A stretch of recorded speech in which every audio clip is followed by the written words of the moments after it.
Hi guys, welcome or welcome back.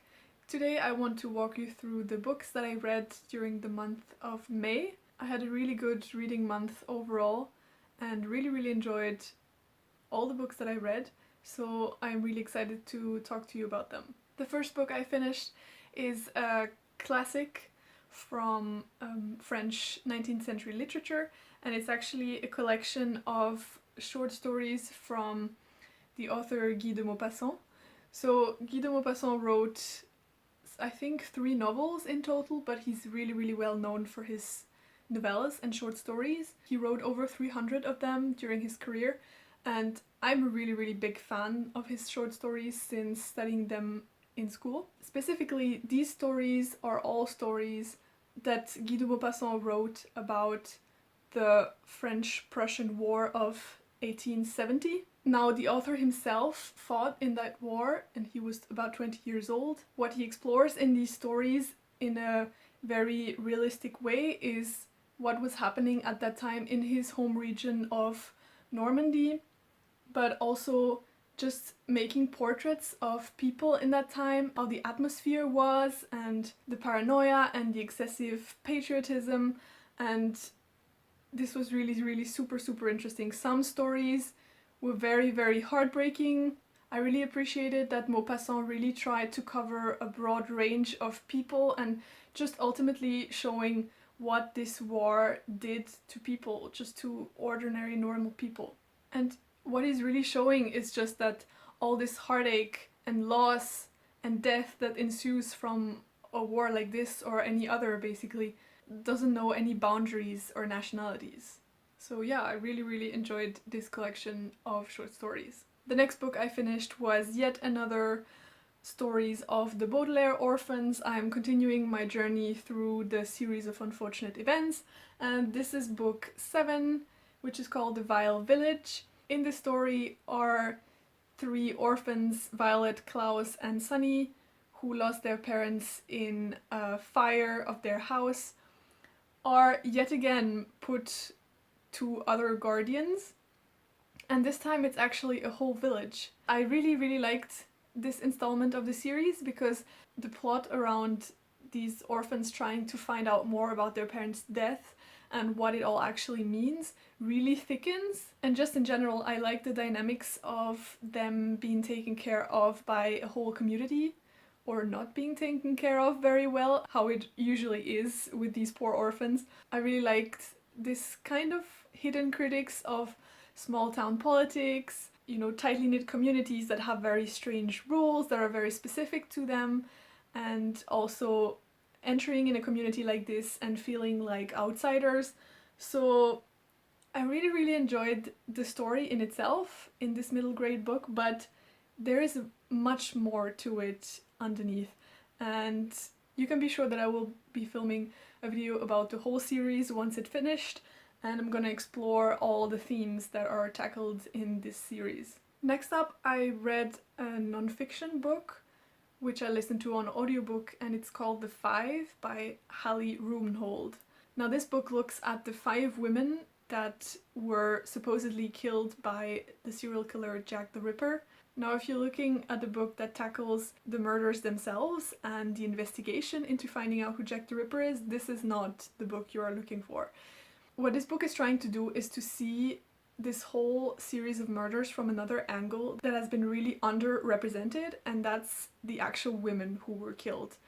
And what the author is arguing is that these women's and their lives before they got killed can actually tell us a lot about Victorian society at that time, but also the status of women and how they were treated, and just in general what a woman's life could look like in that time in a very working class environment. So these 5 women were actually very marginalized women. They are often stamped as being prostitutes, but the research of the author actually points out that not all of them were actually sex workers. Exploring their stories before they died just gives such a broad idea of what society looked like at that time. And there's so many themes that are tackled in this book, and I'm not gonna go into each one of them, but I didn't know about so many of them and I learned so much. It also explores what workhouses and casual wards were like. It talks about alcoholism in the working class at that time and how it could really destroy families. One of the victims was actually an immigrant from Sweden, and in her chapter we look at how immigrants were seen at that time in London, because there was a big immigration wave around that time. How these people were stigmatized, but also how sex workers were stigmatized and people who had sexually transmittable diseases. It's also a lot about education of young women and the chances that they did have or did not have. Basically, I could go on and on about different themes that are tackled in this book, and I think it just shows how much we can learn from these victims. And I think this is also what the author argues, is that these women have been objectified as the victims of this horrible murderer, and what Rubenhold is basically doing is reclaiming their real story and their backgrounds and what they had to live through before suffering this tragic death. So as you can hear from my enthusiasm, I love this book. I recommend it to anyone who is just mildly interested in Victorian society, 19th century history, or just women's history through the ages. And yeah, it was absolutely fabulous. Great book. Next up, I was in the mood for a little Agatha Christie, and I picked this one up, which is called N or M. And it is one of the Tommy and Tuppence novels. So if you don't know that much about the Agatha Christie canon, basically she wrote a lot of novels and short stories, and the most well-known, I guess, are the ones that follow Hercule Poirot or Miss Marple as investigators, and the third most known, I would say, is A Couple, Tommy and Tuppence. Now this book takes place during the Second World War in England, and basically Tommy and Tuppence have put their detective days behind and are just living a cozy life when the war breaks out, and suddenly they want to do their part for their country, but their old contacts at intelligence are not very interested in their help, because they just assume that they're getting old and accordingly not useful anymore. But then an old acquaintance from MI6 visits them, and suddenly they're thrust into yet another mystery. And basically what this is an Agatha Christie thriller more than a mystery. So nobody per se died, so it doesn't start with a death or a murder, but these two are going to start investigating in a small coastal town in England and trying to find out two German spies who go by the codename M and N. I think it's the first Christie thriller that I actually read, and I quite enjoyed it for what it was. It's just really enjoyable, and it had some really nice twists and turns that made it very engaging.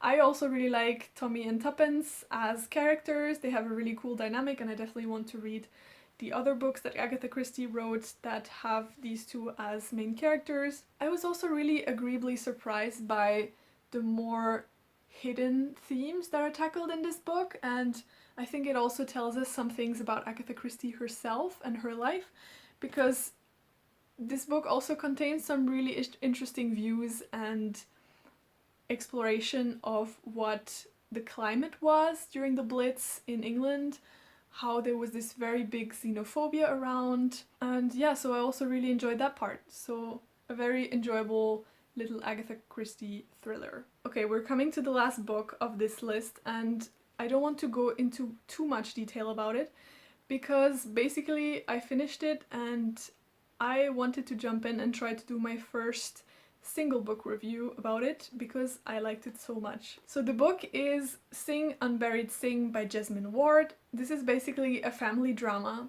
that plays in the south of the United States, and it follows our young protagonist Jojo, who is a mixed race boy, and the story is told from his perspective, from the perspective of his mother, and from other perspectives that I don't want to talk to you about, otherwise it's a spoiler. And basically it's just a big exploration of a family who live with a legacy of big violence against Black people, and basically how these horrible events still kind of taint the life of this family, and actually literally hangs over them like ghosts from the past. So what I'm gonna say for now is that I absolutely love this book, and I will tell you more about my thoughts on this in a separate video, which will also be my first try at another format for reviews, so we'll see how this goes. Alright guys, that was it. These were the 5 books that I read in the month of May.